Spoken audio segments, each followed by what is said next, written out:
Hey guys, welcome back. So today I am doing the monthly wrap up for the month of October. Why am I saying that like I don't know? It's October. 2 more months till my birthday, till 2020, till a whole bunch of stuff. Let's cut because this is awkward. This month I read, I think, 11 books, which not bad if I might say so myself. I am going to go through my list, so let me know in the comments below if you have read any of these books, if they sound good, what you read. I'm really curious because I'm always looking to add things to my TBR list. So without further ado, let's just jump right in.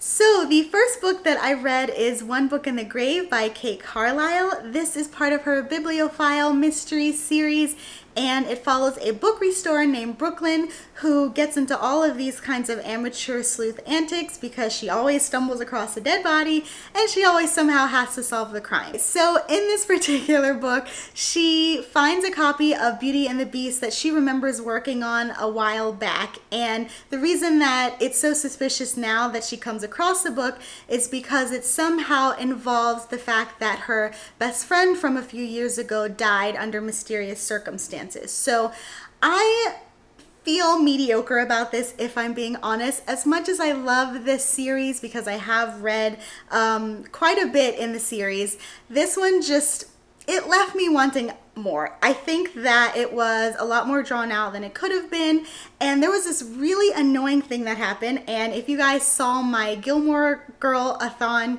I still can't say that word. If you saw my Gilmore-a-thon reading vlog, you would have heard me complain about the fact that the characters in this book just aren't curious enough, I guess is how you would describe it, because many times what happens is that somebody will drop this huge info bomb, and instead of either explaining the circumstances behind it or even the characters who find out about it asking questions, they just let it go. They're like, okay, sure, let's continue having dinner and we can talk about it later. I mean, let's talk about it now. Let's talk about it over dinner. Let's just not wait until 2 days from now to talk about it, you know? So the twist at the end was interesting, but by that point, the book had lagged on so much that it just felt drawn out. So it's not my favorite book in the series, but still entertaining to a certain degree. I don't know. Not my favorite of the month so far. The next book that I read, I've got my stack over here.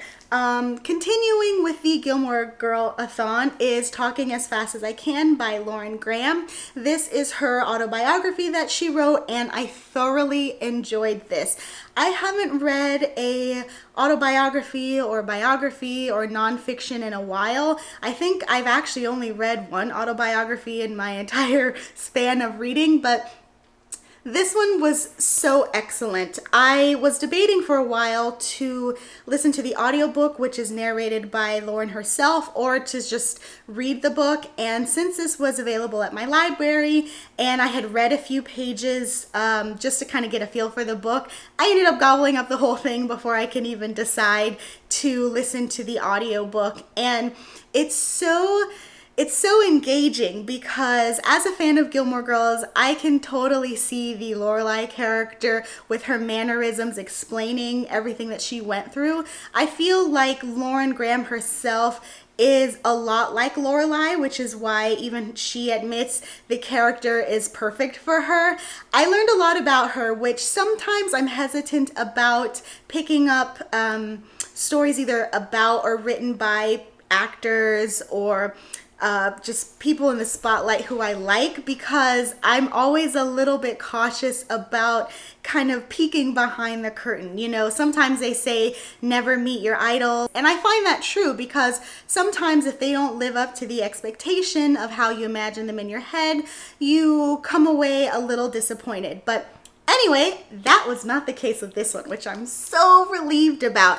It's a very quick read. You can see that the book is pretty thin, and I think the audiobook is only 2 hours. So if you're a fan of Gilmore Girls or Lauren Graham, I would definitely recommend picking this one up because it is such a fast read. You don't necessarily chronicle her entire life. She kind of touches a little bit about everything. Of course, kind of her upbringing, but again, not slogging through year by year. You see a little bit about how she fell into showbiz, and then naturally you see how she ended up getting the role for Gilmore Girls. And then lastly, chronicling her experience when she was asked to come back 10 years later to film the Gilmore Girl reboot, A Year in the Life, which she enjoyed, I enjoyed. I have to admit, I really want to rewatch it just because of how well she described her emotions in the book. All in all, I really enjoyed this, and I'm glad that I read it. The next book that I read this month is The Death of Mrs Westaway by Ruth Ware. This is my second Ruth Ware book. The first book of hers that I read was Woman in Cabin 10, I think is the name of it, which I didn't love. And as far as The Death of Mrs Westaway, I'm not sure I love this either. I wanted to love it because I heard so many great things about it, and I think I have a third Ruth Ware book sitting on my shelf in a dark, dark wood that I just didn't get around to reading this month. But I started with this one, and how do I describe it? So really quickly, what it's about is a woman named, I'm forgetting her name, a woman named Hal. A woman named Hal who gets a letter from someone who thinks that she is the granddaughter of this woman who just died, and they said that she needs to come to the woman's house because she was left a small fortune. And because Hal is technically having some of her own financial issues, she thinks that she can kind of get away with pretending to be who they think she is so that she can collect on this money. And so when she gets to the house, one, she's a little surprised to see that there are other family members there. So that kind of ups the ante on making sure that she plays the role correctly. And two, as things go along, she herself even starts to question her involvement with the family. She teeters back and forth between guilt and going through with it because, you know, she has to look out for number one. Her mom died, I believe either the year before or very recently. So of course she's all alone at this point. And so it ends up making it harder for her to continue along with her ruse because she starts to learn the family, and it's weird because, well, it's not weird, but she ends up feeling part of a family, which is a catch-22 because she's not part of the family. And as the story goes along, we see diary entries that Hal finds, and it kind of leads into this mystery about how involved exactly Hal is with this family. That's all I will say about it. And as far as what I thought, it was a slow burn. And to be honest, I don't necessarily mind it. I think that it's Ruth Ware's style based on this book and The Woman in Cabin 10. But in this case, I don't think that the ending made up for the fact that it was so slow, or it was unraveled so slowly throughout the book. And to be honest, it's not short. It is, let's see. Well, it's a little under 400 pages, and I don't think we get to the climax until like in the last 70 pages.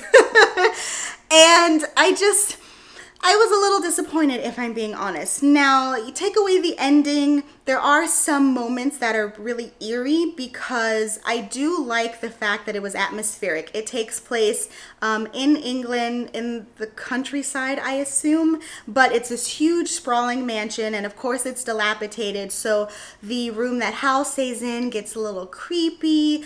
There's some like creaks and rainy days and just shadows and all that kind of stuff. So it was actually perfect to read during the month of October.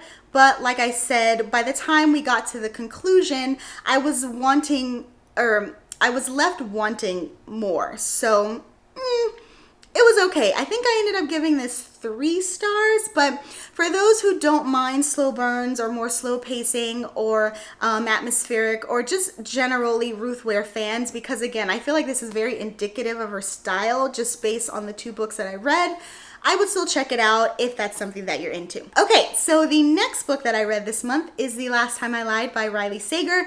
This was something that I read during Spookathon, I think. I think it actually ended up being the only book that I read, even though I had intentions to read more, but what can you do? I'm finally glad that I got around to reading a Riley Sager book. In my last book haul, I ended up buying this and Lock Every Door, and I was really excited. This was a very anticipated book for me just because, of course, if you've been in anything booktube or bookstagram or book Twitter related, Riley Sager's name has really jumped to the top as being one of the darker thriller breakout authors over the last few years. And my husband has raved about Final Girls, which I've yet to read, but this was my first foray into his books. Her books? I still don't know if it's a man or a woman. Oops. But I liked it. I really did. And so what this one is about is a woman named, you would think that I remember the characters' names, but I don't. But a woman named Emma is called back to a camp that she attended 15 years ago with 3 other girls. She has to essentially get closure on what happened 15 years ago. And what happened was, one night she was sleeping in her cabin. She wakes up and bless you. She wakes up in the middle of the night to find her 3 cabin mates sneaking out into the middle of the night, and they don't come back. So this whole time she's carried around a lot of guilt over what happens because she feels responsible. And so that's one of the reasons why she agrees to go back to the summer camp 15 years later, because she wants to get closure. And she's actually going under the guise of being the art counselor. I don't know what they call it. The person who teaches art at the camp. So while she's there, things happen. That's vague, but I want to keep it vague on purpose because I will admit, I read a lot of thrillers in my day. It's one of my favorite genres, and because of that, I can usually predict what's happening or what one of the twists will be. That doesn't necessarily mean that I don't enjoy the story, but for the most part, I can see it coming. In this case, I did not see it coming, which, I mean, already that's like, yes, that's a yes for me. So not only that, there are multiple plot twists in this book, all of which I appreciate. It's not necessarily scary in my opinion, but again, everyone's scary mystery barometer is different. So if you're someone who is not unfamiliar with the mystery thriller genre, this probably won't be scary for you. But if you're new, then you might find it a little bit more eerie than I would. But that said, it's definitely got its chilling moments. I mean, the fact that it's set at a summer camp in the first place, I get all kinds of Camp Crystal Lake vibes, which, yes, again, because I'm reading this in October, because I read it for Spookathon, I leaned heavily into that. So I would check this one out. Another thing that I really enjoyed about this is the fact that the author didn't necessarily give you info dumps when she was... So let me back up a little bit. The story is told in alternating timelines. One is the present day, and you kind of see it through the lens of Emma. I can't remember if it's first person. Yes, it's first person. You see it through Emma's perspective in the present, and then you also go back 15 years prior when she was an original camper. I usually prefer more linear timelines, but in this case, it was done really well with the alternating timelines because you didn't necessarily feel like the 15 years ago was just trying to give you a whole lot of unnecessary exposition. So kudos, Sager, for getting me. Okay, so the next books that I'm about to talk about, I don't have physical copies of because I either listen to it on audiobook or on my Kindle. And the first one is Gone Gull by Meg Langslow. I listened to that on audiobook, and it is part of her Meg Langslow series. And in this instance, Meg Langslow, who is kind of a amateur sleuth, again, it's another cozy mystery. And a lot of the stories, well, I think all of the stories in this series play off these bird puns, which I think is hilarious. But in this particular instance, Meg Langslow, our main character, is working at a camp. I don't know what it is about me this month reading books set at camp, but she's working at a camp this summer with a whole bunch of her other friends, just providing different classes, and one of the students ends up dead. And so naturally there are a whole bunch of characters who seem guilty. There are some people who look suspicious who end up being involved in a way that you wouldn't think. And then to kind of loop it around to the bird thing, you've got this funny cast of characters, one of which is her grandfather, who's like, what is that guy's name? The Australian guy who's really into Jeff something. I'll put the name here. Anyway, you've got her grandfather who's like this famous TV guy for animals, and he is looking for this rare species of gulls. Well, obviously it has to be gulls, right? Because that's the title of the book. He is looking for this rare species of gulls that he thought were extinct decades ago, and turns out that they're alive. Now, I know that sounds kind of cutesy, but you know what? It is. Like I said, it's a cozy mystery, so you get your murder, but you've also got humor, and there's not a lot of gory aspects to it, but you definitely get your murder fill, which is what I'm all about. It seems, based on my reading taste, because this I think was one of the first books that I read this month, but it seems like my reading got progressively darker and darker as we got closer to Halloween, which I'm totally fine with. So if you're looking for something that's a little bit more lighthearted, I would recommend this. Maybe not this particular one, even though the books don't have to be read in any particular order.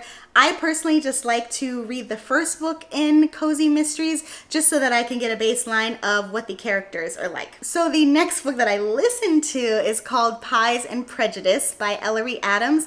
This is another cozy mystery, and I read this earlier in the month, again, getting progressively darker the closer we get to Halloween. But this one was the first in the Charmed Bake Shop mysteries, and it features a woman whose name I don't remember. Let me look it up. Okay, her name is Ella. It features a woman named Ella who returns to her hometown after being smited by her husband, aka now her ex-husband.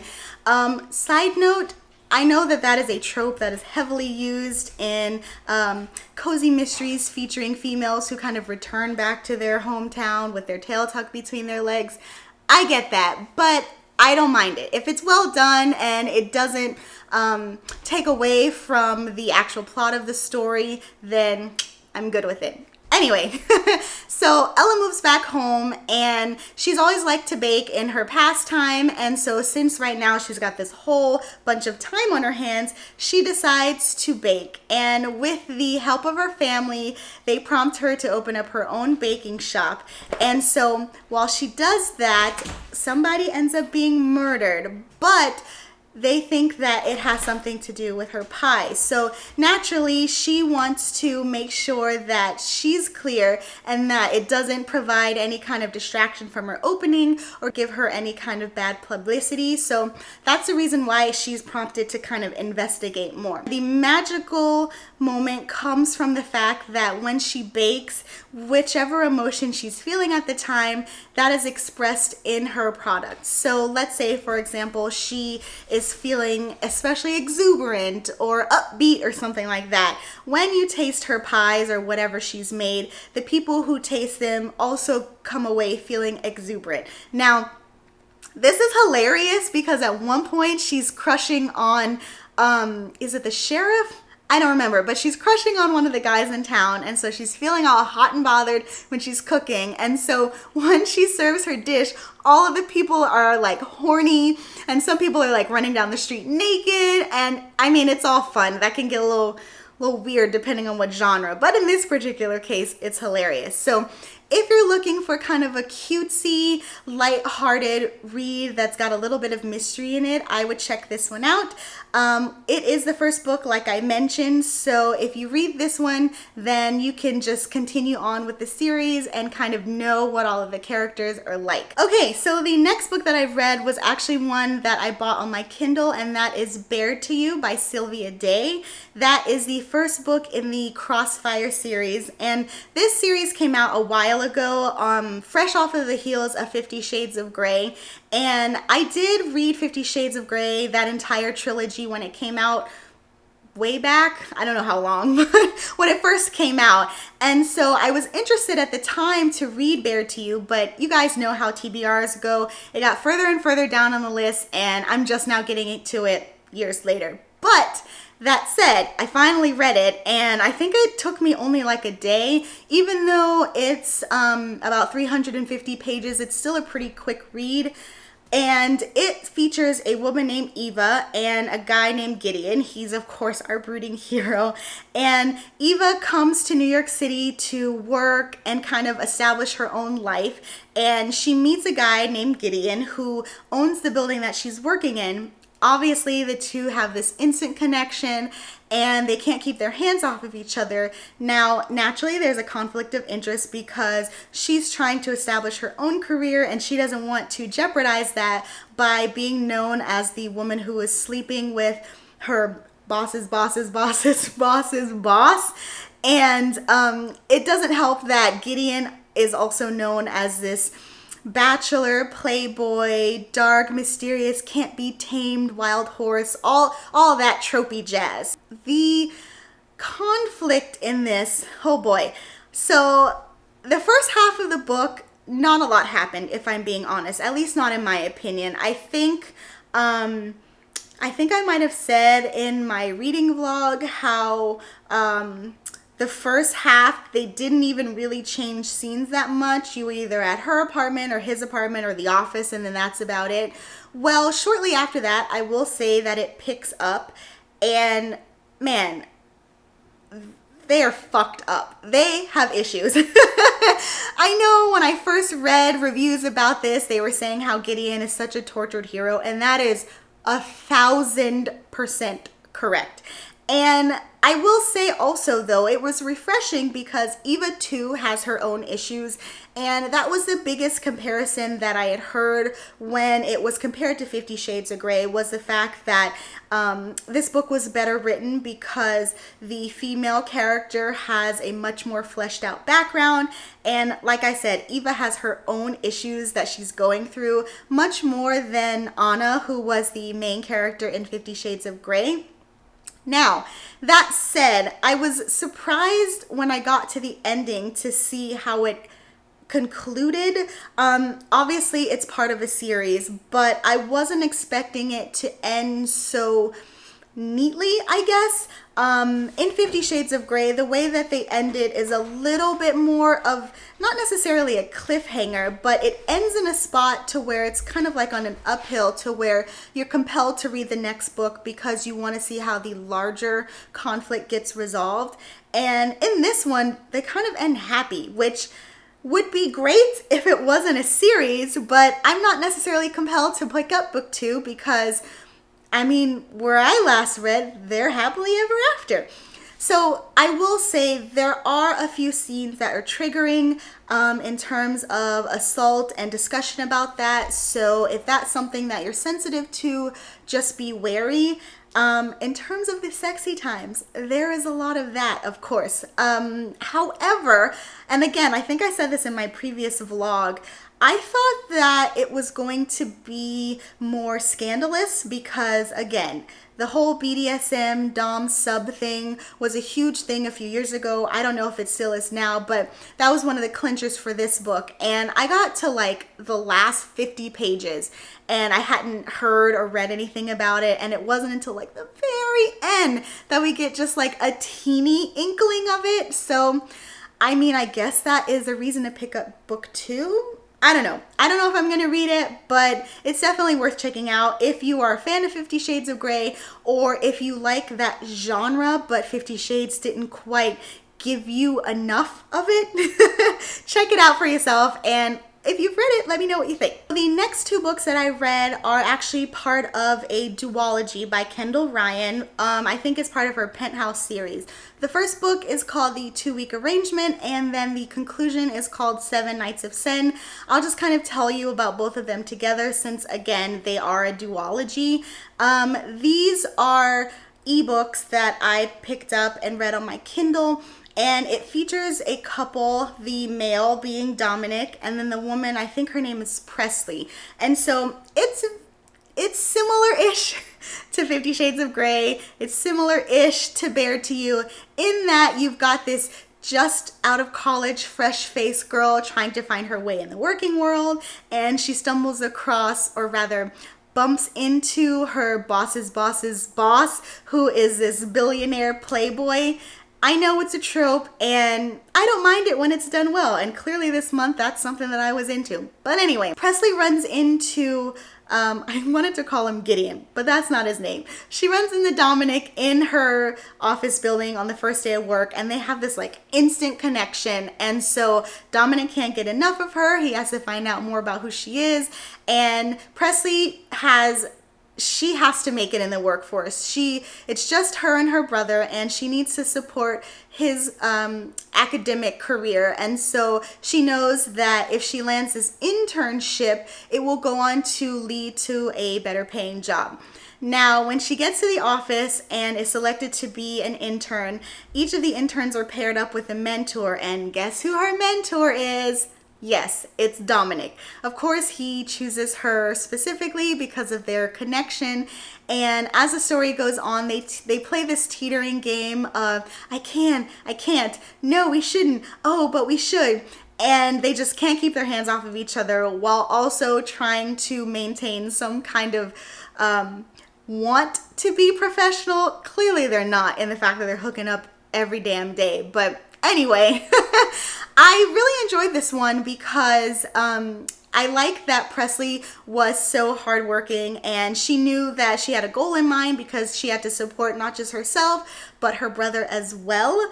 And Dominic was a refreshing character because he wasn't necessarily the black sheep brooding kind. I mean, he did keep his cards close to his vest, but come to find out he is a single dad of 2 girls, and so that just makes him all the more endearing because the author shows us a lot of scene where he's interacting with his girls, and that just makes you like his character a lot because it humanizes him. One of the things that was frustrating was the hot and cold between the 2 characters. And that they were never on the same page all the time. So for example, they would hook up and then Presley would give him the cold shoulder because she knows that she instead has to take her career seriously, and then they would hook up, but then Dominic would pull back because he knows he's not good for her. And again, that's something that you come across a lot in these kinds of romance stories, but it was a little abrupt in some places, but overall, it didn't necessarily take away from the story. So like I mentioned, this is a duology, and in the first book, the 2-week arrangement, it centers around obviously these 2 weeks of Presley being an intern, and then the second book in the duology, 7 Nights of Sin, we take it a step further. And one thing that I noted about this book that's different than the Bare to You series is that at the end of the 2-week arrangement, it ends on a cliffhanger. So you definitely want to gobble up the second book, which is probably exactly why I bought it, because it wasn't literally at the end of a sentence, but it was the end of the scene where you're like, shit, what happens next? So in that instance, I would say that if you're hooked in the first book, just know that by the time you get to the end, you're gonna automatically want to download the second book. So the last book that I read, or rather listened to, is called, you would think that I remember the name of it, but I don't. Rules of Prey by John Sandford. This is my first foray into the author, and this book is the first in a series centering around this detective. Or is he a cop? I think he's a detective. Cop? Detective? I don't know.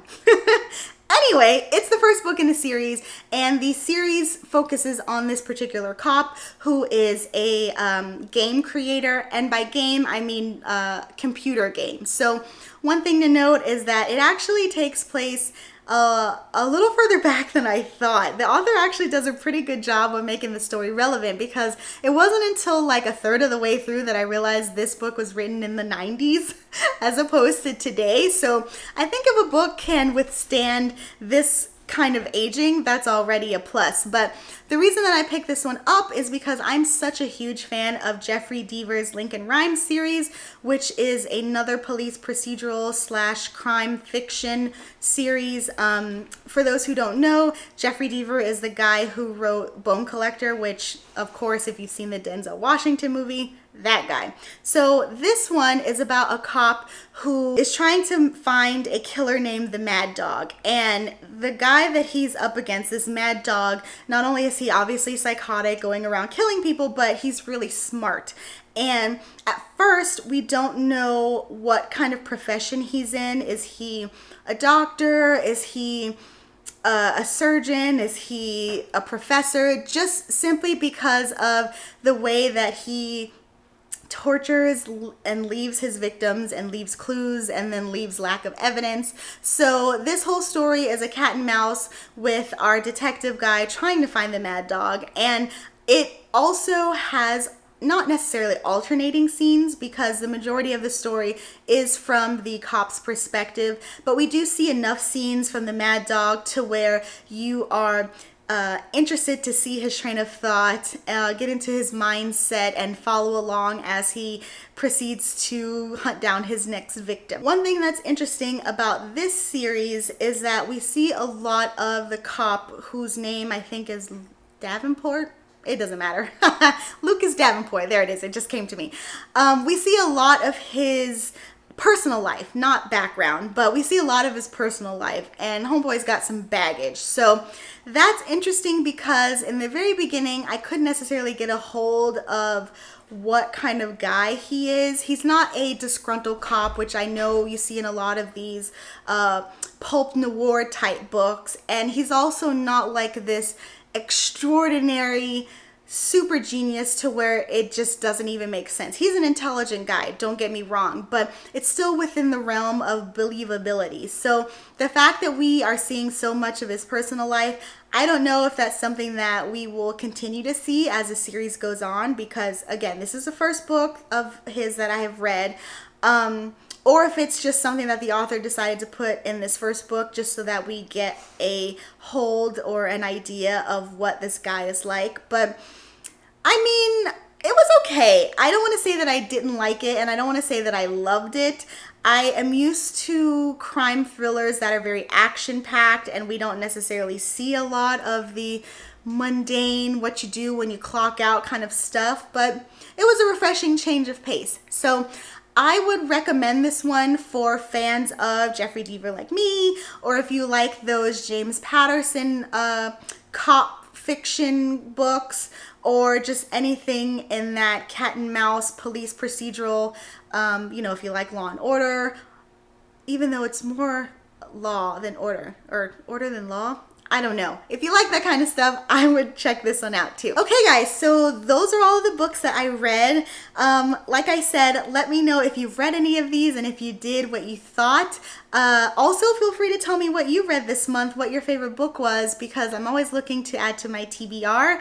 Now that we are finishing up October, I am excited to dive into more lighthearted reads. I'm on a huge romance kick now. I don't know if it's because I've just been so head down entrenched in thrillers that I want something a little lighter, but who knows? I'm such a mood reader that the next time I do one of these, I could very well say like, hey, I decided to switch it up and read a manga or read an even darker thriller, so don't hold me to that. Until next time, bye!